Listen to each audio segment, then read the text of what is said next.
नमस्कार मित्रांनो, मी सिद्धार्थ डावकर राहुरी ॲग्री अकॅडमीमध्ये आपलं स्वागत करतो.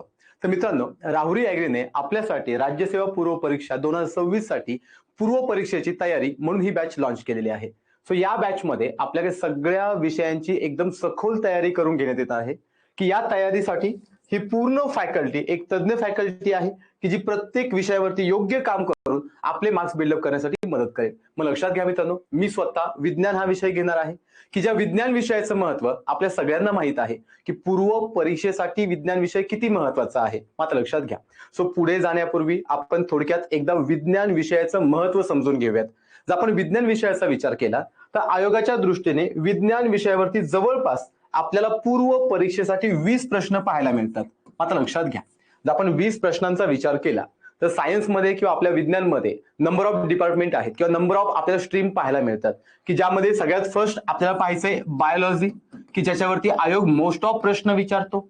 त्यानंतर आपल्याला सगळ्यात मोस्ट डिस्कस करायचंय आपल्याकडे असणारा फिजिक्सचा पार्ट, की ज्यावरती आयोग आपल्याला वेगवेगळ्या प्रकारे प्रश्न विचारतो. देन आपल्याला डिस्कस करायचंय केमिस्ट्रीचा पार्ट. मात्र लक्षात घ्या, जर आपण तीनही गोष्टींचा विचार केला तर बायोलॉजी, फिजिक्स, केमिस्ट्री असे टोटल नंबर ऑफ क्वेश्चन किती पाहायला मिळतात? 20 पाहायला मिळतात.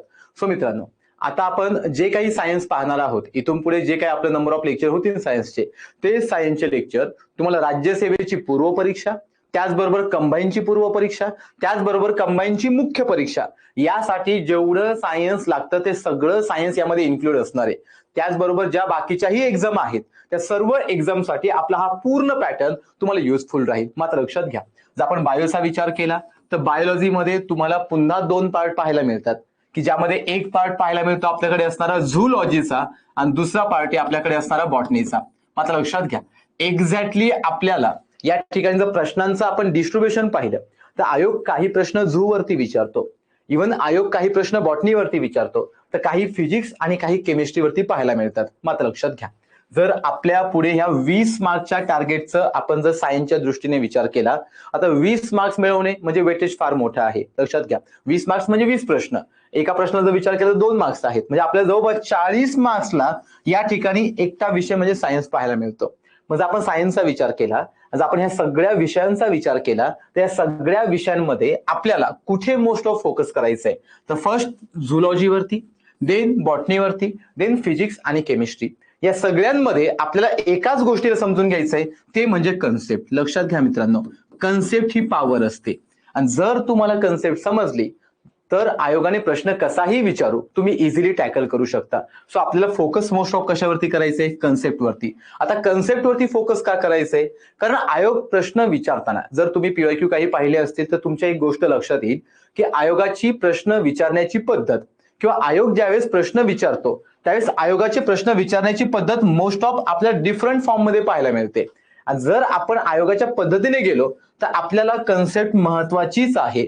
सो आपल्याला प्रत्येक पॉइंटसाठी कन्सेप्ट असणार आहे, की ज्यामध्ये झूचा पार्ट आहे, देन आपल्याकडे असणारा बॉटनीचा पार्ट आहे, देन फिजिक्स आणि केमिस्ट्रीचा पार्ट आहे. जर आपण या सगळ्या पार्टचा विचार केला तर आपल्याला या ठिकाणी हा सर्व पार्ट कव्हर करण्यासाठी कन्सेप्ट लागणारच आहे. मात्र लक्षात घ्या, आजचं जे आपलं फर्स्ट लेक्चर आहे, या लेक्चरमध्ये आपण काय डिस्कस करणार आहोत? सगळा सिलेबस डिकोड करणार आहोत. त्याचबरोबर आपण जर ह्या 20 प्रश्नांचा विचार केला तर 20 प्रश्नांसाठी आपल्याला मोस्ट ऑफ कुठे फोकस करायला हवं याही गोष्टीबद्दल आपण बोलणार आहोत. मात्र लक्षात घ्या, जर तुम्हाला हा सगळा पार्ट समजून घ्यायचा असेल तर सगळ्यात फर्स्ट तुम्हाला समजून घ्यावं लागेल की आयोगाचा माइंडसेट काय आहे किंवा आयोग प्रश्न कसं विचारतोय. सो या सगळ्या कन्सेप्ट सोबत तुम्हाला आयोगाचा जर माइंडसेट समजून घ्यायचा असेल तर आयोगाचे सगळे पीवायक्यू विथ प्रॉपर अनालिसिस. लक्षात घ्या, सगळ्यात महत्वाचं अनालिसिस आहे. आपण किती पीवायक्यू सोडवतो यापेक्षा आपण त्या पीवायक्यूचं अनालिसिस कसं करतोय हे फार महत्वाचं आहे. आणि अनालिसिस केल्यानंतर मग आपल्याला समजतंय की कन्सेप्ट किती महत्वाची आहे.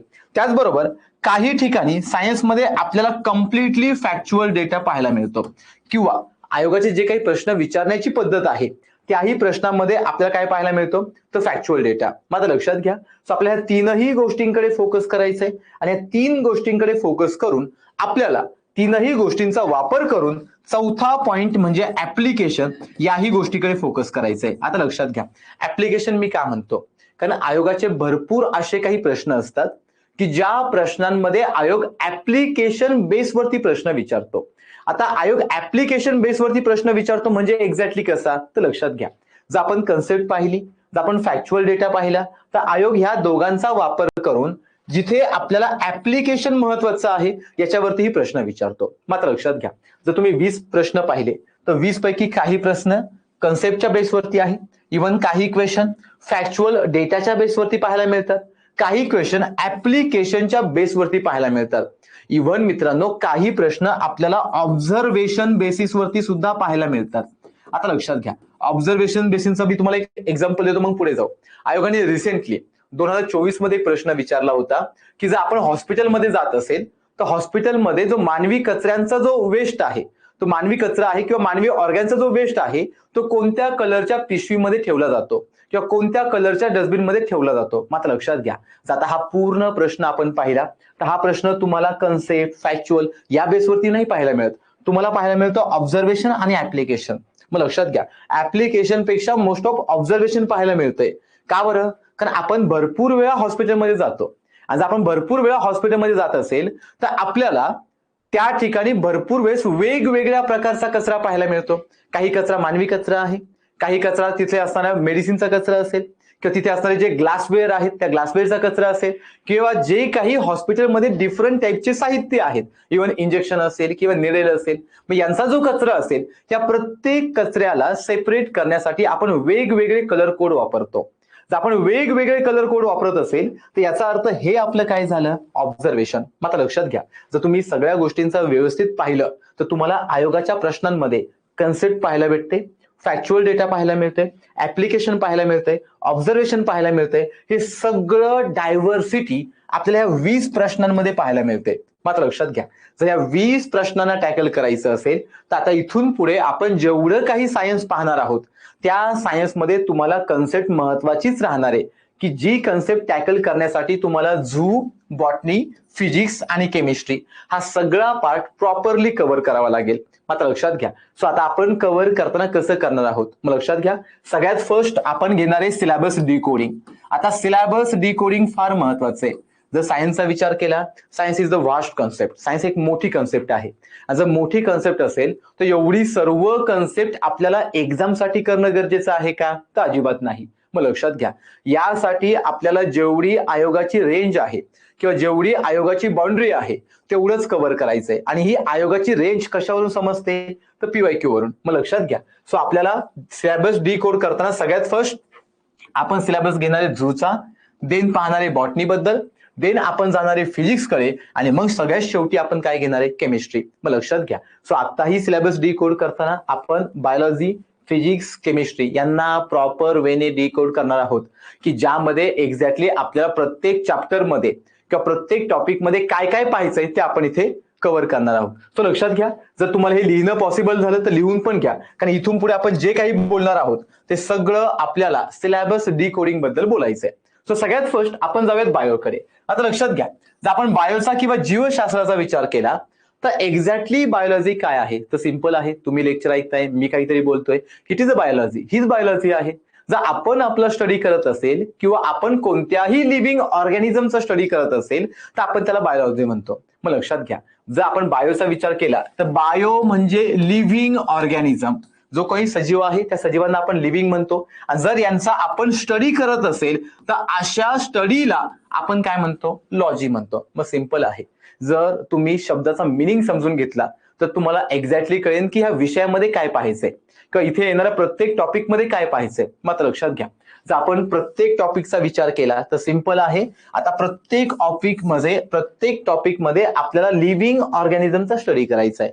मग सिंपल आहे, जर मी माझा विचार केला तर माझं पूर्ण फॉर्मेशन किंवा माझी पूर्ण सुरुवात कशापासून झालेली दिसते, सेल पासून. मग लक्षात घ्या, याचा अर्थ जर लिव्हिंग ऑर्गॅनिझमचा स्टडी करायचा असेल तर सगळ्यात पहिल्यांदा आपल्याला काय डिस्कस करावं लागेल, तर सेल डिस्कस करावं लागेल. मग लक्षात घ्या, आता सेल आपल्याला सगळ्यांना बेसिक चॅप्टर माहित आहे की आपण सेल कशाला म्हणतो. इव्हन तुम्हाला मी दिसतोय म्हणजे काय झालं, एक सेल झाली. इव्हन माझ्या आजूबाजूला जर आपण ऍटमॉस्फिअर पाहिलं तर नंबर ऑफ बॅक्टेरिया आहेत, नंबर ऑफ व्हायरस आहेत, हे पण काय झाले, तर लिव्हिंग ऑर्गॅनिझम झाले. आणि याही बॅक्टेरियामध्ये मला काय पाहायला मिळते, सेल पाहायला मिळते. मग लक्षात घ्या, जर आपण या बायोडायव्हर्सिटीचा विचार केला तर आपल्याला या बायोडायव्हर्सिटीमध्ये नंबर ऑफ व्हेरिएशन पाहायला मिळतं किंवा या बायोडायव्हर्सिटीची निर्मिती आपल्या कुणापासून पाहायला मिळते? सेलपासून. म्हणजेच याचा अर्थ सेलमध्ये आपल्याला वेगवेगळे प्रकार पाहावे लागतील की ज्यामध्ये युनिसेल्युलर आहे, देन मल्टीसेल्युलर आहे, ॲनिमल सेल आहे, प्लांट सेल आहे. हे लक्षात राहू द्या बरं का, सगळं एक्झाम ओरिएंटेड आहे. सो इथे आपल्याला काय काय पाहायचंय? ॲनिमल सेल घ्यायचंय, प्लांट सेल घ्यायचंय, त्याचबरोबर आपल्याकडे असणारी प्रोकॅरियोटिक सेल, हे सर्व इथे डिस्कस करायचंय. हे सगळा पार्ट आपला कन्सेप्टचा असणार आहे. पण त्याचबरोबर या ठिकाणी काही डेटा आपला फॅक्च्युअल सुद्धा असणार आहे. सो तोही डेटा आपल्याला इथे कव्हर करायचा आहे. मग आता फॅक्च्युअल डेटामध्ये एक्झॅक्टली काय असणार आहे? तर सायंटिस्ट नेम. आता लक्षात घ्या, जर तुम्ही हे सगळे चॅप्टर पाहिले तर प्रत्येक चॅप्टर मध्ये तुम्हाला सायंटिस्ट नेम पाहायला भेटणारच आहे. सो असे सगळे सायंटिस्ट नेम आपण या सर्व सिलेबस मध्ये कव्हर करणार आहोत. देन पुढे सगळ्यात महत्वाचं आपल्याला काय घ्यायचं लक्षात घ्या, जर आपण सेलचा स्टडी कंप्लीट केला तर सेलच्या बेसिसवरती आपल्याला, आता मी तुम्हाला म्हटलं की समजा आपण ॲनिमल सेलचा विचार केला किंवा आपण प्लांट सेलचा विचार केला तर हे मल्टी सेल्युलर आहे. आणि जर हे मल्टी सेल्युलर असतील तर अशा मल्टी सेल्युलर कंडिशन मध्ये आपल्याला कंडिशन पाहायला मिळते टिश्यू. सो लक्षात घ्या, जर तुम्हाला सेल चॅप्टर चांगल्या प्रकारे समजला तर तुम्हाला टिश्यू चॅप्टर पण चांगल्या प्रकारे समजेल. म्हणजे आपल्याला मोस्ट ऑफ फोकस कुठे करायचे लक्षात घ्या, बायोमध्ये सर्व सिलेबस हा लिंकिंग सिलेबस आहे, हे लक्षात राहू द्या बरं का. कारण जर आपण सेल पाहिली तर सेल पासूनच सगळे ऑर्गॅन तयार झालेत आणि सगळ्या ऑर्गॅन मध्येच आपल्याला हे काहीतरी पाहायला मिळतंय. सो सगळा सिलेबस इंटरलिंकिंग असणार आहे. समजा आता आपण टिश्यू शिकलो तर मे बी टिश्यू इथे पण येईल, पुन्हा इथे पण येईल, कुठेतरी पॉईंट तो ओव्हरलॅप होईल. आणि जर कुठेतरी तो पॉईंट ओव्हरलॅप होत असेल तर सर्व सिलेबस आपल्याला एक्झाम ओरिएंटेड किंवा as a connecting link form मध्ये पाहायला मिळतो. मग लक्षात घ्या, जर आपण सगळ्यात फर्स्ट सेल घेतलं तर सेलच्या बेसिसवरती आपल्याला टिश्यू पाहायचे.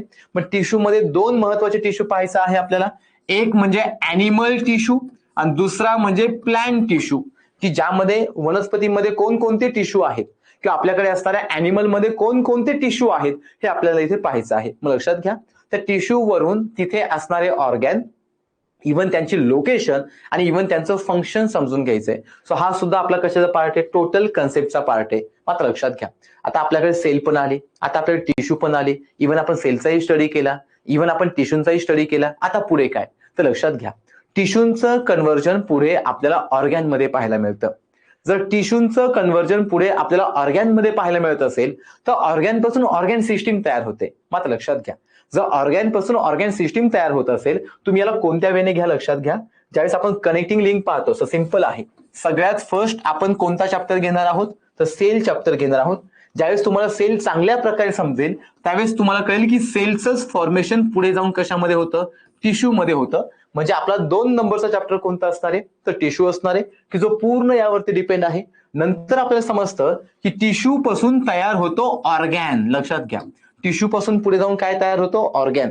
आणि जर नंबर ऑफ ऑर्गॅन एकत्र येत असतील तर आपल्याला पाहायला मिळतो ऑर्गॅन सिस्टीम. लक्षात घ्या, मग आता जर आपण ऑर्गॅन आणि ऑर्गॅन सिस्टीमचा विचार केला तर आपल्याला हा सर्व स्टडी पुढे जाऊन करायचा आहे लाईव्ह प्रोसेसमध्ये. लक्षात घ्या, हा सर्व स्टडी पुढे जाऊन कशामध्ये करायचा आहे? तर लाईव्ह प्रोसेसमध्ये करायचा आहे. आता लक्षात घ्या, लाईव्ह प्रोसेस म्हणजे काय?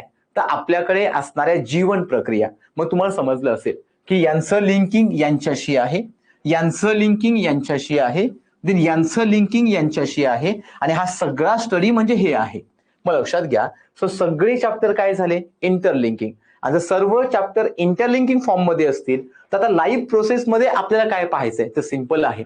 समजा मी असेल, मी आता ब्रीदिंग करतोय, इव्हन माझ्या बॉडीमध्ये डायजेशन चालू आहे, इव्हन माझ्या बॉडीमध्ये पचन चालू आहे. म्हणजेच मी काय म्हणेन, माझ्याकडे असणारी डायजेस्टिव्ह सिस्टीम, माझ्याकडे असणारी रेस्पिरेटरी सिस्टीम की ज्याला मी श्वसन संस्था म्हणतो, इव्हन माझ्याकडे आता चालणारं कंट्रोल अँड कोऑर्डिनेशन किंवा ब्लड सर्क्युलेशन, किंवा आपण जर सगळ्या सिस्टीमचा विचार केला त्या सगळ्या सिस्टीम म्हणजे आपल्या बॉडीमध्ये चालणाऱ्या जीवन प्रक्रिया की ज्यांना आपण लाईव्ह प्रोसेस म्हणतो. म्हणजे आपला 3rd नंबरचा सगळ्यात महत्वाचा पॉईंट कोणता असणार आहे? तर लाईव्ह प्रोसेस. मात्र लक्षात घ्या, या लाईव्ह प्रोसेसमध्ये काय काय पाहायचंय? तर सगळ्यात मस्ट डायजेस्टिव्ह सिस्टीम काय आहे, कसं काम करते हे समजून घ्यायचंय. त्यानंतर रेस्पिरेटरी सिस्टीम काय आहे ते समजून घ्यायचंय.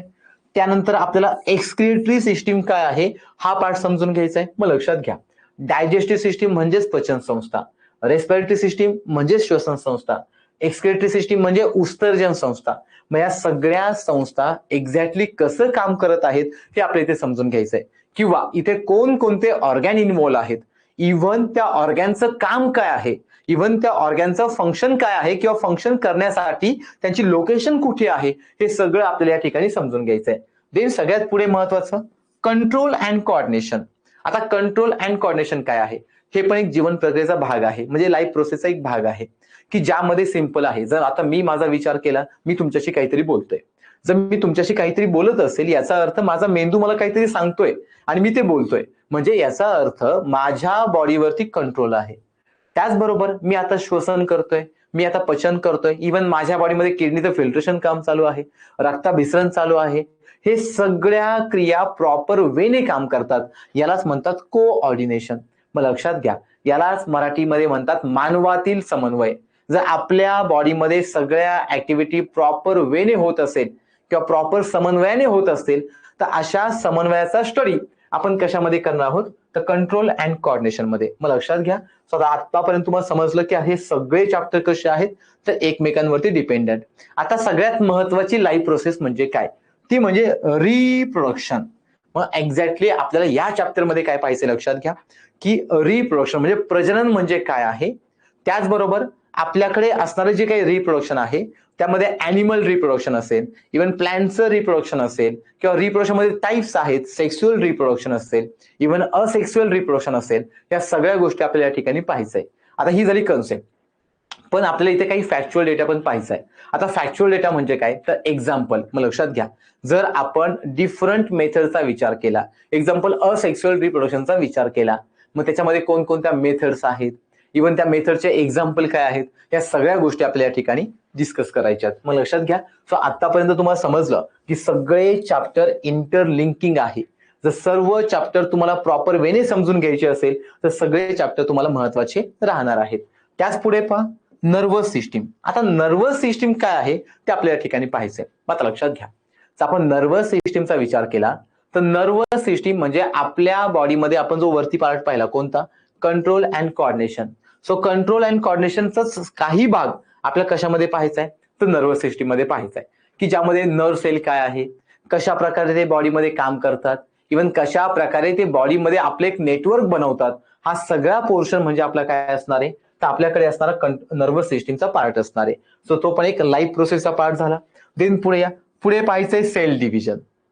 आता सेल डिव्हिजन मध्ये आपल्याला काय पाहिजे, हे सगळं लिहित चला बरं काय. आता मी बोलतोय, सिलेबस डिकोड करतोय, सो तुम्हाला एक आयडिया येते की आपल्या प्रत्येक पॉईंट मध्ये काय पाहायचंय, किंवा प्रत्येक पॉईंट मध्ये पाहताना कोणत्या पॉईंटकडे किंवा कोणत्या गोष्टीकडे फोकस करायचा आहे. मग फोकस करण्यासाठी हे प्रत्येक चॅप्टर ज्यावेळेस आपण डिस्कशन घेऊ प्रत्येक चॅप्टरचं, त्यावेळेस तुम्हाला समोर पीवायक्यू किंवा ऍटलिस्ट तुम्हाला याचे पीवायक्यू तरी तुम्ही पाहिलेले असावेत. लक्षात घ्या, मी हे का म्हणतोय, कारण पीवायक्यू पाहिल्यामुळे तुम्हाला चॅप्टरची डेप्थ समजते, आणि चॅप्टरची डेप्थ समजल्यामुळे आपल्याला एक्झॅक्टली समजतं की त्या चॅप्टरमध्ये किती वाचायला हवं किंवा कोणता पॉइंट जास्त फोकसने आपण पाहायला हवा. तर हे सगळ्या गोष्टी प्रॉपर वेने समजून घ्यायच्या असतील तर आपल्याला पीवायक्यू मस्ट आहे. मात्र लक्षात घ्या, जर आपण सेल डिव्हिजनचा विचार केला तर आपल्याला इथे काय पाहायचंय, की एक्झॅक्टली सेल डिव्हिजन कशाला म्हणतात. सेल डिव्हिजन म्हणजे पेशींचं विभाजन किंवा पेशी विभाजन. जर आपण पेशींचं विभाजन पाहत असेल तर आपल्याला दोन प्रकार पाहायला मिळतात. लक्षात घ्या, दोन प्रकार कोणते, तर एक प्रकार आपल्याला पाहायला मिळतो मायटॉसिस. लक्षात घ्या, एक प्रकार कोणता आहे, मायटॉसिस. दुसरा प्रकार आपल्याला पाहायला मिळतो मियोसिस. मग आता मायटॉसिस मियोसिस वरती आपल्याला भरपूर वेळा आयोगाचे पीवायक्यू पाहायला मिळतात. मग जर आपण मायटॉसिस आणि मियोसिसचा विचार केला तर मायटॉसिस मध्ये काय आहे, तर तिथे आपल्याला सायटोकायनेसिस किंवा कॅरिओकायनेसिस पाहायला मिळतं. तर आपण कॅरिओकायनेसिसचा विचार केला तर कॅरिओकायनेसिस एक डिव्हिजन ऑफ न्यूक्लियस आहे, म्हणजे केंद्रकाचं विभाजन होतं. त्याचबरोबर त्याच्या आपण जर नंबर ऑफ स्टेज पाहिल्या तर प्रोफेज आहे, मेटाफेज आहे, अॅनाफेज आहे, इव्हन टिलोफेज आहे. मग लक्षात घ्या, जर आपल्या ह्या सगळ्या मेथडचा विचार केला तर ह्या सगळ्या मेथडमध्ये आपल्याला न्यूक्लियसचं डिव्हिजन पाहायला मिळतं. देन पुढे जाऊन आपण सायटोप्लाझमचं डिव्हिजन पाहतो. जर आपल्याला न्यूक्लियस आणि सायटोप्लाझम जर ह्या दोघांचंही डिव्हिजन मिळत असेल तर या प्रकारच्या डिव्हिजनलाच आपण काय म्हणतोय, सेल डिव्हिजन म्हणतोय. देन आपल्याला पुन्हा पुढचं नेक्स्ट टाईप पाहिजे मियोसिस. आता मियोसिस कुठे ऍक्टिव्ह पाहायला मिळतात किंवा मियोसिस टाईपचं डिव्हिजन कुठे एक्झॅक्टली पाहायला मिळतं, की ज्यावेळेस आपल्याकडे रिप्रोडक्टिव्ह स्टेज आपण पाहतो, म्हणजेच रिप्रोडक्शनची स्टेज पाहतो, अशा रिप्रोडक्शनच्या स्टेजमध्ये आपल्याला काय पाहायला मिळते? The part of meiosis. मग लक्षात घ्या, so mitosis, meiosis. So mitosis मध्ये आपण सिमिलर सेल पाहतो, तर मिओसिस मध्ये आपण डिफरंट सेल पाहतो. हा सगळा स्टडी कशामध्ये असणार आहे? सेल डिव्हिजन मध्ये. त्यानंतर पुढचा अतिशय महत्वाचा चॅप्टर आहे तो म्हणजे ह्युमन ग्लँड्स, म्हणजे मानवामध्ये असणाऱ्या ग्रंथी. आता हा पार्ट इथे खूप महत्वाचा असणार आहे. आता लक्षात घ्या महत्वाचा का, तर जर मी माझा विचार केला तर माझ्या बॉडीमध्ये 2 टाईपचे ऍक्शन आहेत. मग 2 ऍक्शन कोणत्या? तर लक्षात घ्या, एका ऍक्शनला मी म्हणतो व्हॉलंटरी ऍक्शन आणि दुसरी ऍक्शन म्हणजे माझ्याकडे काय झाली? इनव्हॉलंटरी ऍक्शन. मात्र लक्षात घ्या, व्हॉलंटरी आणि इनव्हॉलंटरी एक्झॅक्टली आहेत काय? याला आपण ऐच्छिक आणि अनैच्छिक क्रिया म्हणतो. समजा मी तुमच्याशी बोलतोय, मला वाटलं थांबायचं, येस मी थांबू शकतो. जर मी थांबत असेल तर ही क्रिया काय झाली? व्हॉलंटरी क्रिया झाली. समजा मी आता श्वसन करतोय किंवा माझ्या बॉडीमध्ये ब्लड सर्क्युलेशन चालू आहे, मी म्हंटल त्यांना थांबवायचं, पॉसिबल आहे का? नाही. जर मी त्यांना थांबवायला गेलो तर मीच थांबेल, याचा अर्थ काय झाला? ही क्रिया झाली इनव्हॉलंटरी. मग लक्षात घ्या, सो आपल्याकडे व्हॉलंटरी आणि इनव्हॉलंटरी या 2 क्रिया पाहायला मिळतात. आज आपण ह्या इनव्हॉलंटरी क्रिया पाहिल्या तर इनव्हॉलंटरी क्रिया किंवा व्हॉलंटरी क्रिया दोघांसाठी आपल्या बॉडीवरती काय आहे? तर कंट्रोल अँड कोऑर्डिनेशन. पण ज्यावेळेस आपण या चॅप्टरकडे जाऊ त्यावेळेस आपले हे 2 चॅप्टर ऑलरेडी झालेले आहेत. 2 कोणते? तर कंट्रोल अँड कोऑर्डिनेशन, त्याचबरोबर आपल्याकडे असणारे नर्वस सिस्टीम. तर हे 2 चॅप्टर प्रॉपर वेने आपण समजून घेतले असतील तर आपल्याला इझिली ह्युमन ग्लँड समजेल. मात्र लक्षात घ्या, ह्युमन ग्लँडचं काम आहे तर आपल्या बॉडीमध्ये भरपूर प्रकारच्या ग्रंथी आहेत किंवा भरपूर प्रकारच्या ग्लँड्स आहेत. जर आपल्या बॉडीमध्ये भरपूर प्रकारच्या ग्लँड्स असतील किंवा ग्रंथी असतील, त्या ग्रंथींचं काम काय आहे किंवा ग्रंथींचा रोल काय आहे? तर हे आपल्या बॉडीमध्ये हार्मोन्स तयार करतात. मग लक्षात घ्या, इथे आपल्याला सगळ्यात महत्वाचं काय असणार आहे? The part of hormones. म्हणजे आपल्याला इथे जेवढे केमिकल सेक्रेशन्स आहेत या केमिकल सेक्रेशनचा विचार करायचा आहे. आज आपण ह्या हार्मोनचा विचार केला तर हे सगळे हार्मोन्स आपल्या बॉडीमध्ये प्रॉपर वेने काय ठेवतात? तर कोऑर्डिनेशन ठेवतात. आणि ज्यावेळेस आपल्या बॉडीमध्ये हे प्रॉपर वेने कोऑर्डिनेशन ठेवतात, हे सगळं कोऑर्डिनेशन ठेवण्याचं काम कुणाचं आहे? तर आपल्याकडे असणाऱ्या या ग्रंथींचं. मात्र लक्षात घ्या, सो हा चॅप्टर खूप महत्वाचा असणार आहे कारण आयोग रिसेंटली काही वर्षांपासून यावरती आपल्याला प्रश्न विचारताना दिसतो. सो आपला हा सगळा पार्ट एक्झामसाठी महत्वाचा असणार आहे. देन पुढे अतिशय महत्वाचे 2 चॅप्टर आपण घेणार आहोत की ज्यामध्ये सगळ्यात महत्वाचं आहे ॲनिमल क्लासिफिकेशन आणि पुढचा असणार आहे प्लांट क्लासिफिकेशन. मात्र लक्षात घ्या, जर आपण ॲनिमल क्लासिफिकेशन आणि प्लांट क्लासिफिकेशनचा विचार केला तर आपण स्कूलमध्ये असताना किंवा शाळेमध्ये असताना एक सिंपल शिकायचो की विटॅकर किंवा 5 किंगडम क्लासिफिकेशन. म्हणजे जे आपल्याकडे RH विटाकर आहे यांनी 5 किंगडम क्लासिफिकेशन दिलं, पण त्यांचं क्लासिफिकेशन मध्ये कोणकोणते कॅरेक्टर होते किंवा काय आहे हे आपण सगळं त्यावेळेस स्कूलमध्ये असताना पाहिलं.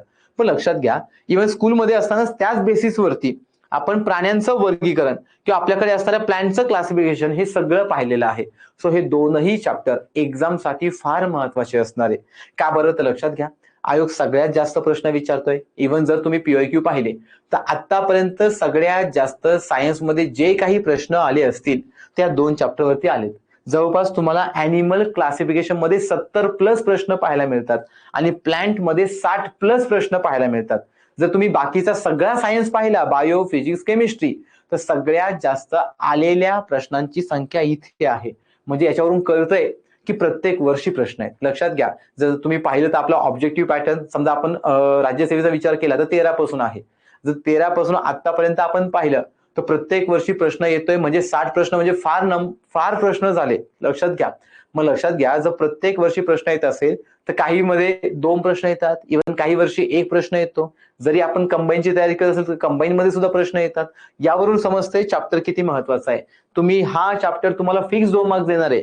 देन प्लॅन क्लासिफिकेशन हा पण 2 मार्क्स देणार आहे. सो हे 2ही चॅप्टर तुम्हाला महत्वाचे राहणार आहेत. मात्र लक्षात घ्या, जर आपण प्राण्यांचं वर्गीकरण पाहिलं किंवा वनस्पतींचं वर्गीकरण पाहिलं तर हे का करावं लागतं? तर फार सिंपल आहे. आपण ज्या ठिकाणी राहतो ती एक बायोडायव्हर्सिटी आहे. जर आपण बायोडायव्हर्सिटीचा विचार करत असेल तर या बायोडायव्हर्सिटीमध्ये आपल्याला वेगवेगळ्या प्रकारचे वनस्पती म्हणजे प्लॅन्ट भेटतात, इव्हन वेगवेगळ्या प्रकारचे ॲनिमल भेटतात. जर आपल्याला हे सगळं वेगवेगळ्या प्रकारचे ॲनिमल आणि प्लॅन्ट्स मिळत असतील तर आपल्याला इझिली ओळखावं लागतं ना की हा एक प्राणी आहे, ती एक वनस्पती आहे, यांचं काम काहीतरी आहे, हे ॲक्वॅटिक आहे का टेरेस्ट्रियल आहे किंवा एरियल आहे, हे आपल्याला पाहून घ्यावं लागतं, किंवा ॲम्फिबियन आहे. तर ह्या सगळ्या गोष्टींचा प्रॉपर वेने अभ्यास करायचा असेल तर आपल्याला त्यांचं वर्गीकरण करावं लागतं, की ज्यामध्ये आपण वर्गीकरण मीन्स किंगडम तयार करतो किंवा क्लासिफिकेशन तयार करतो, की ज्या क्लासिफिकेशन मध्ये आपण एक्झॅक्टली स्टडी करतो की कोणता प्राणी काय आहे, इव्हन त्यांचं डिव्हिजन कोणत्या बेसिसवरती झालेलं आहे, इव्हन त्यांचा संघ कोणता. संघांना आपण फायलम म्हणतो, लक्षात घ्या. संघांना आपण काय म्हणतो, फायलम म्हणतो. सो हा सगळा स्टडी आपल्याला कशामध्ये करायचा आहे, अॅन्युअल क्लासिफिकेशन मध्ये. देन प्लॅन्टचं क्लासिफिकेशन म्हणजे वनस्पतींचं वर्गीकरण, यामध्ये एक्झॅक्टली काय पाहिजे, तर फार सिंपल, की प्लॅन्टचं क्लासिफिकेशन करताना त्यांच्याकडे कोणकोणते ऑर्गॅन आहे, इव्हन त्यांच्या ऑर्गॅनचं स्ट्रक्चर कसं आहे, इव्हन ते पाण्यात येतात की जमिनीवरती येतात किंवा उभयचर आहे, ॲम्फिबियन आहे, हा सगळा स्टडी इथे करायचा, की ज्यामध्ये आपल्याला दोन ग्रुप पाहिजेत, क्रिप्टोगॅम आणि फायनोरगॅम. मग क्रिप्टोगॅम फायनोरगॅम काय आहे, मग त्यामध्ये पुन्हा 3 टाईप, थॅलोफायटा, ब्रायोफायटा, टेरिडोफायटा. मग हे काय आहे. देन त्याचबरोबर पुन्हा फायनोरगॅम मध्ये पुन्हा 2 टाइप्स, जिम्नोस्पर्म, अँजिओस्पर्म. मग जिम्नोस्पर्म काय आहे, अँजिओस्पर्म काय आहे, हा सगळा स्टडी म्हणजे आपला काय असणार आहे, प्लॅन क्लासिफिकेशन. सो हे 2 चॅप्टर अतिशय महत्वाचे, फिक्स तुम्हाला 4 मार्क्स देणार. अॅनिमलवरती 1 प्रश्न असणार, प्लॅन्टवरती 1 प्रश्न असणार. सो ह्या सगळ्या तुम्हाला दोनही चॅप्टर मध्ये 2 गोष्टींवरती फोकस करायचं आहे. एक म्हणजे कन्सेप्ट आणि दुसरं म्हणजे फॅक्ट्स. सो दोनही गोष्टींकडे फोकस करताना आपल्याला ह्या सगळ्या चॅप्टरला पाहायचे. मग लक्षात घ्या, आतापर्यंत आपण 12 चॅप्टर पाहिले, की आपल्याला काय काय पाहिजे ते आपण डिस्कस केलं. आता पुढे या, आता पुढे आपल्याला एक्झॅक्टली काय पाहिजे तर लक्षात घ्या, पुढे आपण थोडं यांचं ऍप्लिकेशन पाहणार आहे. सो की ज्यामध्ये आपण बायोटेक्नॉलॉजी म्हणजे काय ते पाहणार आहे. मात्र लक्षात घ्या, जर आपण बायोटेकचा विचार केला तर बायोटेक म्हणजे काय असतं, सिंपल नावातच आहे. बायो म्हणजे लिव्हिंग ऑर्गॅनिझम, टेक्निकल म्हणजे काय, त्यांच्यामध्ये काहीतरी जेनेटिक वर्क करणं. जर आपण कोणत्याही लिव्हिंग ऑर्गॅनिझम मध्ये काहीतरी जेनेटिकली किंवा काहीतरी टेक्निकल वर्क करत असेल तर अशा वर्कलाच आपण काय म्हणतो, बायोटेक्नॉलॉजी म्हणतो. मग लक्षात घ्या, सो इथे आपल्याला सगळा मोस्ट ऑफ स्टडी कशाचा करायचा आहे, तर बायोटेक्नॉलॉजीचा करायचा आहे, की ज्यामध्ये आपल्याला एक्झॅक्टली पाहायचंय की बायोटेक्नॉलॉजी काय आहे. सो इथे सगळा ऍप्लिकेशन बेसचा पॉईंट असणार आहे, की ज्याला शिकण्यासाठी तुम्हाला ही सगळी थेअरी महत्वाची. जर हे सगळे चॅप्टर समजले तर हा चॅप्टर समजेल. त्याचबरोबर पुढचा जो पॉईंट असणार आहे तो असणार आहे मायक्रोबायोलॉजीचा. आता लक्षात घ्या, मायक्रोबायोलॉजी मध्ये आपल्याला एक्झॅक्टली काय पाहायचंय. सो आपल्याला माहित आहे की आपल्याकडे डिफरंट टाईपचे मायक्रो ऑर्गॅनिझम्स आहेत. मग त्यामध्ये मे बी काही युजफुल आहेत, मे बी काही हार्मफुल आहेत. मग आपल्याला इथे जो स्टडी करायचा आहे तो युजफुल मायक्रो ऑर्गॅनिझमचा. जर आपण युजफुल मायक्रो ऑर्गॅनिझमचा विचार केला तर युजफुल मायक्रो ऑर्गॅनिझम आपल्याला कोणत्या तरी पर्पज साठी वापरताना पाहायला मिळतात. जर आपण कोणत्या तरी पर्पज साठी वापरत असेल, एक्झाम्पल समजा आपण फूड इंडस्ट्री पाहिली किंवा डेअरी इंडस्ट्री पाहिली तर आपण यांचा वापर फर्मेंटेशन साठी करतो. किंवा आपण जर अल्कोहोल इंडस्ट्री पाहिली तिथेही यांचा वापर कशासाठी आहे, तर आपल्याकडे असणाऱ्या फर्मेंटेशन साठी आहे. किंवा पोल्युशन कंट्रोल असेल किंवा ऍग्रिकल्चर सेक्टरमध्ये फर्टिलायझर प्रोडक्शन असेल. सो या सगळ्यांसाठी आपण काय वापरतो, तर मायक्रो ऑर्गॅनिझम वापरतो. आणि यांचा स्टडी आपण कशामध्ये करणार आहोत, तर मायक्रोबायोलॉजी या चॅप्टर मध्ये करणार आहोत. देन पुढे या, पुढे पाहायचंय न्यूट्रिशन. न्यूट्रिशन म्हणजे पोषण. आता यामध्ये आपल्याला काय पाहायचंय तर लक्षात घ्या, ऍक्च्युअल मध्ये आता मी तुमच्याशी बोलतोय, जर मी तुमच्याशी बोलतोय किंवा तुम्ही हे लेक्चर पाहताय तर आपल्याला हे सगळं कव्हर करण्यासाठी कुणाची गरज आहे, तर ऊर्जेची गरज आहे किंवा एनर्जीची गरज आहे. जर आपल्याला हे सगळं करण्यासाठी ऊर्जा किंवा एनर्जी लागत असतील तर याचा अर्थ आपल्याला हे सगळं पाहण्यासाठी कोणता चॅप्टर पाहावा लागेल, तर न्यूट्रिशन. मग 2 टाईपचे न्यूट्रिएंट्स असतात, मॅक्रो न्यूट्रिएंट्स आणि मायक्रो न्यूट्रिएंट्स. मग मॅक्रो न्यूट्रिएंट्स कोणकोणते आहेत, त्यांचा बॉडीमध्ये रोल काय आहे, जर हे आपल्या बॉडीमध्ये नसतील तर आपल्याला कोणता डिसीज होऊ शकतो किंवा यांची कमतरतेमुळे काय होऊ शकतं, की ज्याला आपण डेफिशियन्सी म्हणतो, हा सगळा पार्ट इथे असणार आहे. त्याचबरोबर विटॅमिन्स काय आहेत, मिनरल्स काय आहेत, त्यांचं सायंटिफिक नेम काय आहे, इव्हन त्यांचं फंक्शन काय आहेत, इव्हन त्यांच्या कमतरतेमुळे कोणता आजार होऊ शकतो ते सुद्धा आपल्याला कशामध्ये पाहायचंय, तर न्यूट्रिशन मध्ये पाहायचंय. देन पुढे या, पुढे आता आपल्याला बॉटनीचा एक चॅप्टर पाहायला मिळतोय, तो म्हणजे प्लांट वॉटर रिलेशन, की ज्यामध्ये पाणी आणि झाड यांचा संबंध आपण पाहणार आहे. की एखादं झाड पाणी ऍब्सॉर्ब करते म्हणजे एक्झॅक्टली प्रोसेस काय आहे, इव्हन कोणत्या टाईपचं पाणी ते शोषून घेतात, कारण पाण्याचे वेगवेगळे प्रकार पडतात. म्हणजे जवळपास 4 प्रकार पडतात. हे 4ही प्रकारचं पाणी आपल्याला या ठिकाणी पाहायला मिळतं. मग यातलं कोणतं पाणी ते इझिली ऍब्सॉर्ब करू शकतात, त्यांना कशा प्रकारे ट्रान्सलोकेट करतात, तो सगळा पार्ट आपण या ठिकाणी डिस्कस करणार आहोत. देन पुढे या, पुढे पाहायचंय डीएनए आरएनए. आता लक्षात घ्या, जरी आपण डीएनए आरएनए इथे म्हटलं असेल तरी पाहताना आपल्याला ह्या 2 चॅप्टरच्या अगोदर तो घ्यायचा आहे.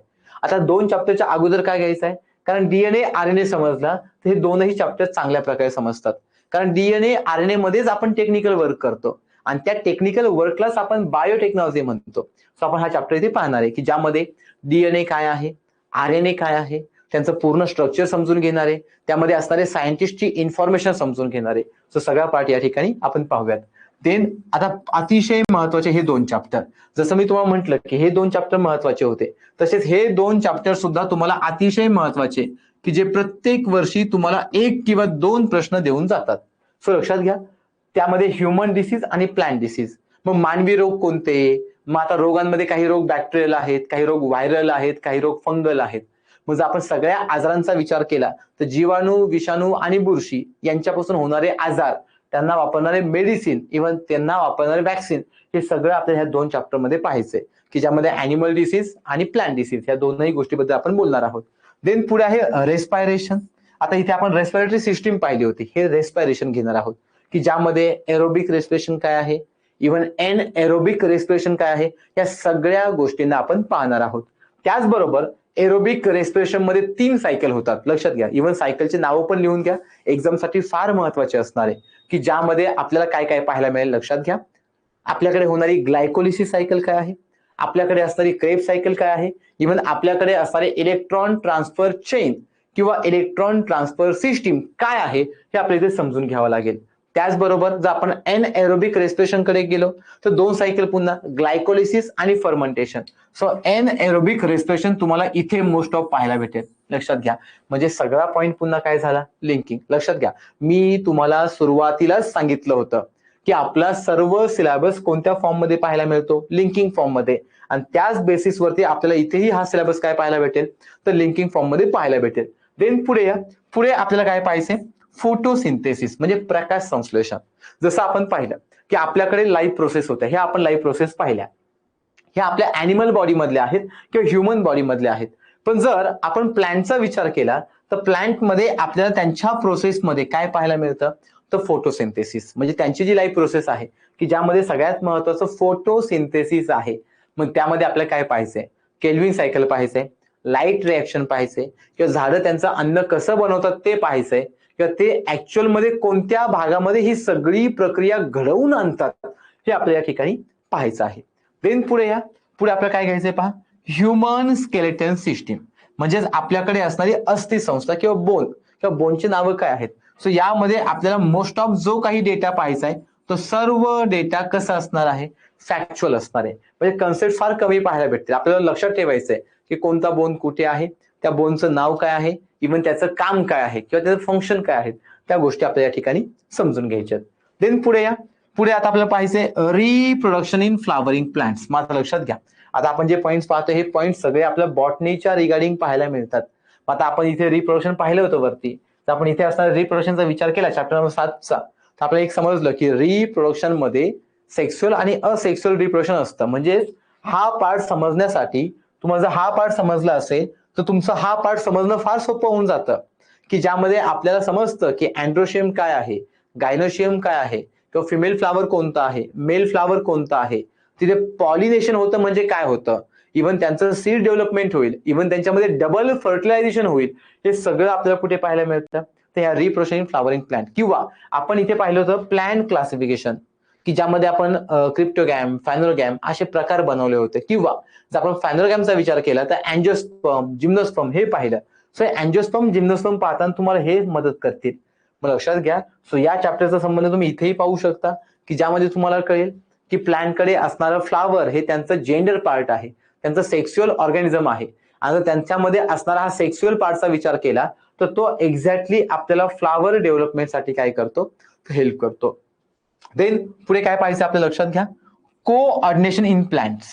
सो प्लांट मध्ये होणारं कोऑर्डिनेशन. मात्र लक्षात घ्या, जसं आपण इथे पाहिलं control and coordination in human म्हणजे मानवातील समन्वय. जर आपण माणसामधला समन्वय पाहिला तर आपल्या प्लांट मध्ये पण पाहायला मिळतो. पण प्लांट मध्ये आपण जे काही कंट्रोल पाहतो किंवा जे काही कोऑर्डिनेशन पाहतो, मोस्ट ऑफ ते कंट्रोल किंवा मोस्ट ऑफ ते कोऑर्डिनेशन आपल्याला एक्सटर्नल बेसिसवरती पाहायला मिळतं. मग आता एक्सटर्नल बेसिस म्हणजे काय, एक्झाम्पल वॉटर आहे, एक्झाम्पल सनलाईट आहे, CO2 आहे. तर आपण या सगळ्या गोष्टींचा विचार केला किंवा फर्टिलायझर आहे, या दिशेने झाडांची ग्रोथ होते किंवा या दिशेने झाडं रिस्पॉन्स करतात किंवा झाडं स्टिम्युलेट करतात. ज्यावेळेस झाडं अशा प्रकारचा रिस्पॉन्स तयार करतात त्यावेळेस आपल्याला काय पाहायला मिळतं, तर प्लांटमध्ये होणारं कोऑर्डिनेशन पाहायला मिळतं. सो तो पॉईंट आपण या ठिकाणी पाहणार आहे. आणि देन सगळ्यात शेवटी आपण काय घेणार आहे, जेनेटिक्स. आता लक्षात घ्या, असे 25 पॉईंट तुम्हाला बायोमध्ये पाहायला मिळतात. आता मित्रांनो लक्षात घ्या, एवढे 25 पॉईंट जर तुम्ही बायोच्या रिगार्डिंग चांगले केले तर मी तुम्हाला विश्वास देतो, कोणतीही परीक्षा असो, सगळ्या परीक्षेला बायोलॉजी कव्हर करण्याचं काम हे 25 पॉईंट करतात. आणि एवढे पॉईंट जरी तुम्ही एकदम प्रॉपर वेने केले, लक्षात घ्या आता फार वेळ लागत नाही. जर तुम्ही दररोज एक पॉईंट जरी करायचं म्हटलं किंवा दररोज एका पॉईंटला 2 तास जरी द्यायचं म्हटलं तरी पण 25 दिवसामध्ये तुमचा बायोलॉजी संपतो. 25 दिवसामध्ये बायोलॉजी संपतो म्हणजे जवळपास तुम्हाला 10 प्रश्न बायोलॉजीवरती असणार आहेत. ते 10 प्रश्न तुमचे कव्हर करण्याचं काम हे 25 दिवस करतात. मग लक्षात घ्या, मी म्हणत नाही तुम्ही एकदम सगळं करा. जसं जसं आपले लेक्चर होतील, लक्षात घ्या, लेक्चरमध्ये दररोज कोणतीही गोष्ट मिळवायची असेल तर एक योग्य स्ट्रॅटेजी लागते किंवा योग्य प्लॅन लागतो आणि तोच प्लॅन आपल्याला अभ्यासात पण आणावा लागतो. मग सिंपल आहे, आपण हे 25 चॅप्टर पाहिले, या 25 चॅप्टरला जर इझिली ऍक्वायर करायचं असेल तर दररोजचे 2 तास, लक्षात घ्या, जरी आपण दररोजचे 2 तास दिले आणि दररोज एक एक कन्सेप्ट चांगली करत गेलो तरी सुद्धा आपल्याला बायोतले सगळे मार्क्स घेणं पॉसिबल आहे. लक्षात घ्या, अवघड असं काहीच नाही, सगळे मार्क्स आपण घेऊ शकतो. फक्त सगळे मार्क्स घेण्यासाठी आपल्याला काय करावं लागेल, याला एक प्रॉपर डायरेक्शन द्यावी लागेल की ज्यामध्ये एक प्रॉपर स्ट्रॅटेजी, प्रॉपर प्लॅन असेल की ज्या प्लॅननुसार आपण हा सगळा पॉईंट या ठिकाणी इझिली कव्हर करूयात. सो मित्रांनो, या ठिकाणी आता आपल्याला जेनेटिक्स पर्यंतचा जो काही सिलेबस आहे, आता लक्षात घ्या, बायोटेक्नॉलॉजी, मायक्रोबायोलॉजी, DNA, RNA आणि जेनेटिक्स हे सर्व इंटरलिंकिंग आहे, सर्व कनेक्टिंग आहे. सो आता इथे आपला बायोलॉजीचा सिलेबस डिकोड झाला. आता लक्षात घ्या, मी तुम्हाला सुरुवातीलाच म्हटलं की आपल्याला जो पार्ट आहे तो पार्ट आपल्याला 3 फॉर्म मध्ये पाहायला मिळतो. 3 फॉर्म कोणते, तर आपल्याकडे असणारा बायो, आपल्याकडे असणारा फिजिक्सचा पार्ट आणि आपल्याकडे असणारा केमिस्ट्रीचा पार्ट. आपण तिघांचाही विचार केला तर लक्षात घ्या, तिघांवरती आपण जवळपास पाहतो 20 प्रश्न. यातील 10 प्रश्न तुम्हाला कमीत कमी बायोवरती पाहायला मिळतात. आता बायोवरती 10 का बरं, कारण बायोत पुन्हा 2 पार्ट आहे, झुलॉजी आणि बॉटनी, म्हणून आपल्याला इथे 10 जवळपास प्रश्न पाहायला मिळतात. देन उरलेले 5 प्रश्न आपल्याला फिजिक्स वरती आणि उरलेले 5 प्रश्न आपल्याला केमिस्ट्रीवरती. आता एक्झॅक्टली स्ट्रक्चर असंच असेल असं नाही, पण मॅक्झिमम स्ट्रक्चर किंवा ऍव्हरेज मध्ये स्ट्रक्चर आपल्याला हे असं पाहायला मिळतं. तर आपण हे सगळं स्ट्रक्चर पाहत असेल त्या स्ट्रक्चरवरून समजतं की 10 मार्क, आता मी जे 25 टॉपिक सांगितले, लक्षात घ्या, आता आपण जे 25 टॉपिक पाहिले, एवढे 25 टॉपिक तुम्हाला 10 प्रश्नांपर्यंत घेऊन जाणार आहे. 10 प्रश्न म्हणजे 20 मार्कापर्यंत घेऊन जाण्याचं काम हा बायो सब्जेक्ट करतो. सो आपल्याला स्ट्रॅटेजी लागेल. आता या फिजिक्सकडे, आता फिजिक्स म्हणजे भौतिक शास्त्रामध्ये आपल्याला जवळपास चॅप्टर पाहिजे 10. मात्र लक्षात घ्या, या 10 चॅप्टर मध्ये आपल्याला काय काय पाहायचंय. जर तुम्ही पहिल्या चॅप्टरचा विचार केला तर पहिला चॅप्टर टोटल फॅक्च्युअल आहे, म्हणजे पाठांतर करायचंय, की ज्याला आपण मेजरमेंट म्हणतो, म्हणजे मोजमापन म्हणतो. मग यामध्ये काय काय पाहायचंय, समजा मी माझा विचार केला तर समजा माझं काहीतरी वजन असेल, ते वजन केजी मध्ये असेल, माझी काहीतरी हाईट असेल, ती हाईट मीटर मध्ये असेल, सेंटीमीटर मध्ये असेल, किंवा आपण त्यांना किलोमीटर मध्ये पण कन्वर्ट करू शकतो. मग जर आपण ह्या सगळ्याचा विचार केला तर आपल्याला मोजण्यासाठी किंवा मेजरमेंटसाठी आपण काही एकक वापरतो, आपण काही युनिट्स वापरतो. सो या सगळ्यांचा स्टडी आपल्याला कशामध्ये करायचा आहे, तर मेजरमेंट या चॅप्टर मध्ये करायचं आहे. देन पुढे आपल्याला काय पाहायचं, लक्षात घ्या, मोशन अँड टाइप्स. आता मोशन अँड टाइप्स म्हणजे काय, की ज्यामध्ये पाहायचंय गती आणि गतींचे प्रकार. आता मोशन, समजा मी एका जागी उभा आहे तर मला गती आहे का, नाही. मला मोशन आहे का, नाही. समजा माझ्यावरती पंखा फिरतोय तर पंखा फिरतोय म्हणजे पंख्याला गती आहे. किंवा मी गाडी पाहतोय तर गाडी धावते म्हणजे गाडीला गती आहे. पण ती गती कोणती आहे, तिचे वेगवेगळे प्रकार आहेत, मग कोणत्या प्रकारामध्ये ती गती पाहायला मिळते, हा सगळा स्टडी आपण कशामध्ये पाहणार आहे, तर मोशन आणि त्याच्या प्रकारावर. मग या प्रकारावरून त्यांचे काही लॉज पडतात, मग असे लॉज आपण इथे पाहणार आहे, की ज्यामध्ये आपण लॉज ऑफ मोशन म्हणजेच आपल्याला गतींचे वेगवेगळे नियम पाहायला मिळतात किंवा गतिविषयक नियम आपण त्यांना म्हणतो. हे सगळे गतिविषयक नियम आपल्याला ह्या टॉपिक मध्ये घ्यायचे. मग लक्षात घ्या बरं का, हे दोनही चॅप्टर एकमेकांना कसे आहेत, तर लिंकिंग आहेत. पण जर दोनही चॅप्टर एकमेकांना लिंकिंग असेल तर आपल्याला एक्झॅक्टली त्या ठिकाणी जो काही स्टडी पाहायला मिळतो तो स्टडी करताना तुम्हाला इथे दोनही ठिकाणी कन्सेप्टच लागणार आहे. लक्षात घ्या, बायोला तरी आपल्याला थोडासा अप्रोच मोठा पाहायला मिळतो, असा फिजिक्सचा नाही. फिजिक्स एकदा समजलं की आपण ते कधीच विसरत नाही, कारण कन्सेप्ट मध्ये पॉवर आहे. आणि जर कन्सेप्ट मध्ये पॉवर असेल तर आपलं हे सगळं एकदम माइंडमध्ये प्रॉपर वेने होतं. आणि विशेष म्हणजे मित्रांनो, हा सगळा सिलेबस तुम्हाला 10वी-12वी पर्यंत पाहायला मिळतो. आणि आता आपण ग्रॅज्युएशन कंप्लीट झालेले मुलं आहोत. जर एवढे मोठे मुलं असेल तर आपल्याला त्या सब्जेक्ट बद्दल मॅच्युरिटी खूप लवकर येते. सिंपल आहे ना. जर आपण 12वीत गेलो की 10वीचा सिलेबस सोपा वाटतो, की आपण सेकंड इयरला गेलो की 12वीचा सिलेबस सोपा वाटतो. सेम तसंच आता आपण पास आउट झालोय. तर आता आपण पास आउट असेल तर आपल्याला हा 10वी-12वीचा सगळा सिलेबस आहे. सो आपल्यासाठी हार्ड अजिबात नाही. म्हणून आपल्याला प्रॉपर वेने काय समजून घ्यायचंय, कन्सेप्ट. आणि जर आपली कमांड चांगल्या प्रकारे कन्सेप्ट वरती असेल तर आपण हा सगळा पॉईंट इझिली कव्हर करू शकतो. देन पुढे पाहिजे ग्रॅव्हिटेशन. आता नावातच आहे, ग्रॅव्हिटेशन म्हणजे गुरुत्वाकर्षण. मग आता यामध्ये ग्रॅव्हिटेशन ऍक्च्युअल मध्ये काय आहे, कोणकोणत्या टाईपमध्ये आपल्याला ग्रॅव्हिटी पाहायला मिळते, हे सगळं आपण या ठिकाणी पाहणार आहोत. त्याचबरोबर पुढे घ्यायचं प्रेशर. प्रेशर म्हणजे दाब. आता लक्षात घ्या, मी याला जास्त डिकोड का नाही करत, कारण तुम्हाला आयोग इथे सगळ्यात जास्त काय विचारताना दिसतं, प्रॉब्लेम म्हणजे गणितीय उदाहरणे. जर तुम्हाला गणितीय उदाहरणं विचारत असतील तर इथे फॉर्म्युले, इव्हन त्यांचं युनिट, इव्हन त्या फॉर्म्युलाला सोडवण्यासाठी कोणकोणत्या आपल्याला गिव्हन व्हॅल्यूज असतात किंवा कोणकोणत्या प्रकारचा प्रश्न आपण सोडवू शकतो, हे सगळं आपल्याला या ठिकाणी पाहायचंय. त्यानंतर पुढे घ्यायचंय एनर्जी, वर्क, पॉवर म्हणजेच ऊर्जा, कार्य, शक्ती. सो हा चॅप्टर कोणता आहे, ऊर्जा, कार्य, शक्ती म्हणजे एनर्जी, वर्क, पॉवर. मग एनर्जी काय आहे, वर्क काय आहे, पॉवर काय आहे, या तिघांचे पण आपल्याला प्रॉब्लेम्स पाहायला मिळतात. म्हणजे तिघांचे पण कन्सेप्ट विथ फॉर्म्युला आपल्याला लक्षात ठेवायचंय. मग लक्षात घ्या, फॉर्म्युला काय म्हणतोय, 5 प्रश्न आहे, तुम्हाला फिक्स 2 प्रश्न प्रॉब्लेम वरती पाहायला मिळतात. लक्षात घ्या, 2 प्रश्न प्रॉब्लेम वरती म्हणजे 2 उदाहरणं तुम्हाला कंपल्सरी प्रॉब्लेम्स वरती पाहायला भेटणारच आहेत. पुढे साऊंड. साऊंड म्हणजे आपल्याकडे असणारा ध्वनी. आता मी तुमच्याशी बोलतोय, हा ध्वनी आहे, हा साऊंड आहे. मग माझा आवाज तुमच्यापर्यंत कसा पोहोचतो, हा सगळा स्टडी आपण इथे करणार आहे. किंवा इको असतो, म्हणजे आपण त्याला प्रतिध्वनी म्हणतो. मग एखाद्या ठिकाणी इको का ऐकू येतो, तोही आपण या ठिकाणी स्टडी करणार आहेत. देन पुढे लाईट, अतिशय महत्वाचा. जसं मी तुम्हाला म्हटलं की आपल्याकडे असणाऱ्या बायोमध्ये animal, plant classification, human disease, plant disease, आयोग प्रत्येक वर्षी जसे तिथे प्रश्न विचारतो, तसंच आयोग आपल्याला फिजिक्स मध्ये लाईट या चॅप्टरवरती कंपल्सरी प्रश्न विचारताना दिसतो. मग लक्षात घ्या, इथे आपल्याला लाईट चॅप्टरचे गणितीय उदाहरणे त्याचबरोबर कन्सेप्ट ह्या दोनही गोष्टी प्रॉपर वेने समजून घ्यायचंय. देन पुढे आहे करंट, इलेक्ट्रिसिटी. सो आपल्याला हाही चॅप्टर पाहायचा आहे. आणि सगळ्यात शेवटी कोणतं असणार आहे, तर मॅग्नेटिझम. मग लक्षात घ्या, अशा प्रकारे 10 चॅप्टरचा पॉईंट किंवा 10 चॅप्टर आपल्याला विथ प्रॉब्लेम म्हणजे जेवढे आपले गणितीय उदाहरणे त्या पद्धतीने घ्यायचंय. मात्र लक्षात घ्या, जेवढा बायोचा सिलेबस होता त्यापेक्षाही निम्म्यापेक्षाही कमी आपल्याला फिजिक्सचा पॉईंट्स पाहायला मिळतात. कारण फिजिक्सच्या प्रश्नांची संख्या पण फार कमी आहे. पण फिजिक्समध्ये जे काही प्रश्न विचारले जातात, मी पुन्हा सांगतो, जर तुमची फिजिक्स मधली कन्सेप्ट प्रॉपर असेल तर तुम्ही इझिली उत्तरापर्यंत जाऊ शकता. तुम्हाला वेगळे एफर्ट्स घेण्याची गरज नाही. पण जर कन्सेप्ट वीक असेल तर तुम्हाला एफर्ट्स घ्यावे लागतील, तुम्हाला काही गोष्टी पाठच कराव्या लागतील. लक्षात घ्या, आता आपण पाठ करण्यापेक्षा मॅच्युरिटीने जेवढी गोष्ट समजून घेऊ तेवढं आपल्याला त्या प्रश्नाबद्दल मॅच्युरिटी येते आणि तेवढं आपल्याला आयोगाचा माइंडसेट समजायला मदत होते.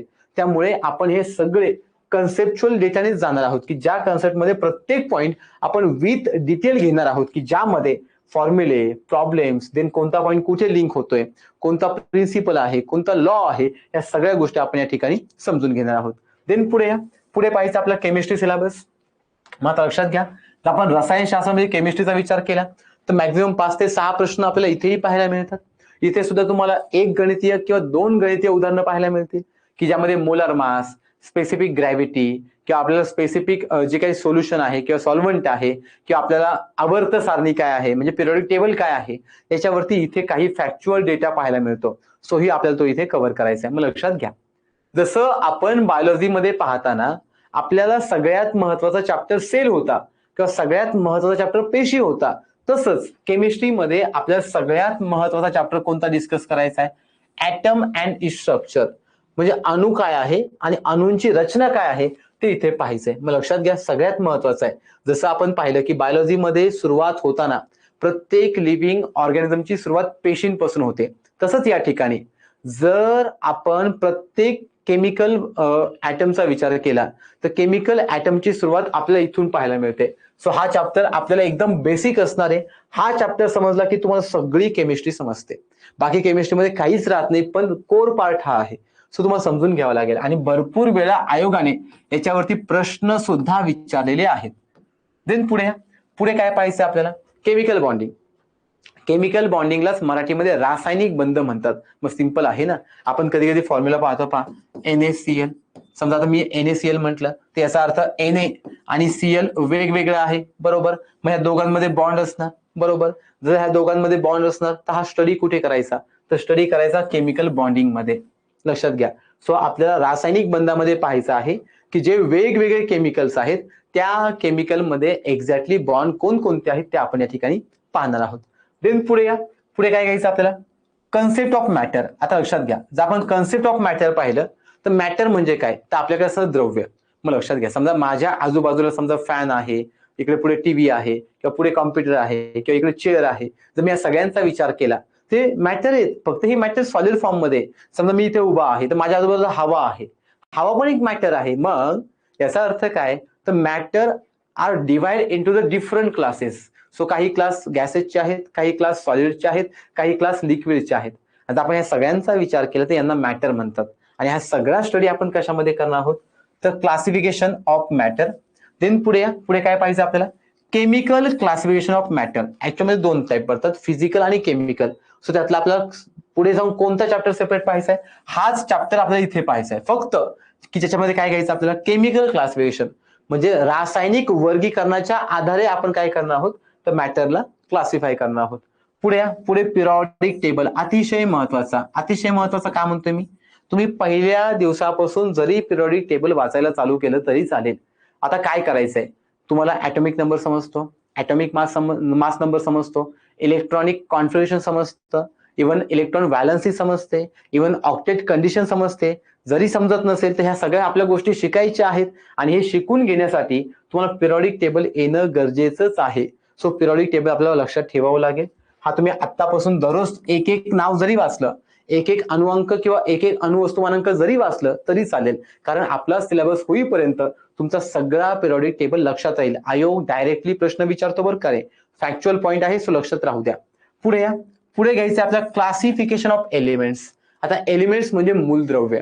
आपण कोणत्या मूलद्रव्यांना कसं क्लासिफाय करतो ते आपल्याला या ठिकाणी पाहायचंय. मग सॉलिड, लिक्विड, गॅसेस, त्याचबरोबर आपल्याकडे मेटल आहे, नॉन मेटल आहे, मेटल्स आहे, की ज्यांना आपण धातू, अधातू किंवा धातू सदृश्य म्हणतो. अशा सर्व गोष्टींचा स्टडी आपल्याला या ठिकाणी करायचा आहे. देन पुढे पाहायचंय मिनरल्स अँड ओर्स. मग आता आपल्याकडे मिनरल्स कोणकोणते आहेत? की आपण जर खाणींचा विचार केला तर कोणकोणत्या खाणी लागतात, त्यात मिनरल्स कोणते आहेत, ओर्स म्हणजे क्षार कोणकोणते आहेत ते आपल्याला या ठिकाणी पाहायचे. देन पुढे घ्यायचं वर्ल्ड ऑफ कार्बन, म्हणजे कार्बनचं जग. मग सिंपल आहे. जर आपण या डायव्हर्सिटीचा विचार केला तर डायव्हर्सिटीमध्ये different types of carbon formation पाहायला मिळतात. त्याला आपण काय म्हणतो? तर वर्ल्ड ऑफ कार्बन. तेही आपल्याला या ठिकाणी पाहायचे. देन पुढे ऍसिड, बेस, सॉल्ट. म्हणजे ऍसिड म्हणजे आम्ल, बेस म्हणजे आम्लारी, आणि साल्ट म्हणजे क्षार. हे काय आहेत हेही आपल्याला या ठिकाणी पाहायचंय. त्याचबरोबर पुढे आहे केमिकल रिॲक्शन. हा पण चॅप्टर अतिशय महत्वाचा. आता केमिकल रिॲक्शन म्हणजे काय? समजा मी पाणी पितोय तर बॉडीमध्ये जाऊन केमिकल रिॲक्शन आहेत. समजा आपण श्वास घेतोय, ऑक्सिजन घेतोय, केमिकल रिॲक्शन आहेत. किंवा समजा आता आपण एखादा पेंट पाहिला, समजा माझ्या समोर भिंत आहे, भिंतीला पेंट आहे, हा पेंट उद्या खराब होतोय, केमिकल रिॲक्शन आहेत. समजा माझ्यासमोर खिडकी आहे, खिडकीला लोखंड आहे, ते लोखंड भविष्यामध्ये गंजतंय, केमिकल रिॲक्शन आहे. म्हणजेच रासायनिक अभिक्रिया इथे काय आहे ते समजून घ्यायचे, त्यांचे वेगवेगळे प्रकार समजून घ्यायचे. केमिकल रिॲक्शन पाहत असताना केमिकल रिॲक्शनचे प्रकार किती आहेत? तर 4 प्रकार आहेत, की ज्यामध्ये combination reaction, displacement reaction, double displacement reaction किंवा डिकम्पोजिशन रिॲक्शन, की ज्यांनाच मराठीमध्ये आपण संयोग अभिक्रिया, अपघटन अभिक्रिया, विस्थापन अभिक्रिया, दुहेरी विस्थापन अभिक्रिया असे नावं दिलेले आहेत. आणि हे सगळे प्रकार आपल्याला एक्झॅक्टली कशामध्ये पाहायचंय? तर केमिकल रिॲक्शन मध्ये. आणि शेवटचा चॅप्टर म्हणजे थर्मोडायनॅमिक्स. सो लक्षात घ्या मित्रांनो, थर्मोडायनॅमिक्स मध्ये पण आपल्याला कन्सेप्ट प्लस फॅक्ट्स दोनही गोष्टी पाहायच्यात. मात्र लक्षात घ्या, या ठिकाणी केमिस्ट्रीचाही सिलेबस संपला. सो आपण 3 पार्ट पाहिले. कोणकोणते? आपल्याला सगळ्यात फर्स्ट बायोचा पार्ट कव्हर करायचा आहे. देन आपण फिजिक्सचा पार्ट कव्हर करणार आहोत. देन पुढे जाऊन आपल्याला केमिस्ट्रीचा पार्ट कव्हर करायचा आहे. की बायोमध्ये मी तुम्हाला सांगितलं की नंबर ऑफ चॅप्टर जवळपास आपल्याला 25 कव्हर करायचे. फिजिक्समध्ये जवळपास 10 चॅप्टर कव्हर करायचे आणि केमिस्ट्रीमध्ये जवळपास 11 चॅप्टर कव्हर करायचे. मग लक्षात घ्या, 25 आणि 10 35, 35 आणि 11 46 म्हणजे जवळपास आपल्याला 46 कन्सेप्ट किंवा 46 टॉपिक कव्हर करायचे आहेत. आणि जर 46 टॉपिक कव्हर करायचे असतील तर आपल्याला या सगळ्यांसाठी हे सगळं प्रॉपर डिकोड करून आपलं टार्गेट आहे 20 प्रश्नांचं. लक्षात घ्या, आपलं टार्गेट आहे 20 प्रश्नांचं. हे 20 प्रश्न तुम्हाला प्री क्वालिफाय पण करून देतील. आणि जर हे 20 प्रश्नांनी जर तुमचं प्रॉपर कन्सेप्ट नसेल किंवा प्रॉपर स्टडी नसेल तर 20 प्रश्न तुम्हाला त्या क्वालिफायच्या खाली सुद्धा घेऊन येऊ शकतात. मग लक्षात घ्या, 20 प्रश्न आहे म्हणजे जवळपास 40 मार्क्स आहे. 40 मार्क्सचा पोर्शन हा फक्त तुम्हाला एकटा सायन्स विषय देतोय. सो हे महत्वाचं आहे. मग लक्षात घ्या मित्रांनो, सो या ठिकाणी आपण सगळा सिलेबस डिकोड केला. आता हा सगळा सिलेबस कव्हर करण्यासाठी तुम्हाला एक प्लॅन बनवावा लागेल. प्लॅन मध्ये एक स्ट्रॅटर्जी बनवावी लागेल की जी 46 टॉपिक बद्दल असेल. आणि ज्या दिवशी आपलं सायन्सचं पहिलं लेक्चर आणि सायन्सचं शेवटचं लेक्चर, जर तुम्ही पहिल्या लेक्चर पासून शेवटच्या लेक्चर पर्यंत गेले तर मी तुम्हाला गॅरंटी देतो तुमचे हे सगळे पॉइंट कव्हर झालेले असतील विथ पीवायक्यू. विथ पीवायक्यू म्हणजे आपण एक कन्सेप्ट घेणार, त्या कन्सेप्टला प्रॉपर समजून घेणार, लगेच तुमच्याकडे पीवायक्यू आहेत, लगेच तुम्ही ते पीवायक्यू सोडवणार. त्यावरून तुम्हाला कळेल की काही पीवायक्यू कन्सेप्टच्या थोडे बाहेर पण जातात. काही पीवायक्यू जर कन्सेप्टच्या बाहेर जात असेल तर समजून घ्या आपल्याला अभ्यास अजून वाढवायचा आहे. अभ्यास अजून वाढवायचा असेल तर पीवायक्यूची लेंथ तुम्हाला समजते, पीवायक्यूची डेप्थ तुम्हाला समजते. आणि या डेप्थच्या बेसिसवरती आपण हा सगळं सिलेबस काय करणार आहोत तर कव्हर करणार आहोत. सो या ठिकाणी आपला सर्व सिलेबस डिकोड झालेला आहे. तुम्हाला एक्झॅक्टली आता आयडिया पण आली की आपण जे काही आपल्याकडे नंबर ऑफ 46 टॉपिक आहेत की त्यांना आपण कशा प्रकारे कव्हर करणार हे तुमच्या लक्षातही आलं असेल. सो तुम्हाला काही शंका असेल तर तुम्ही विचारू शकता अबाउट सिलेबस बद्दल. नसेल शंका तर आपण या ठिकाणी थांबूयात.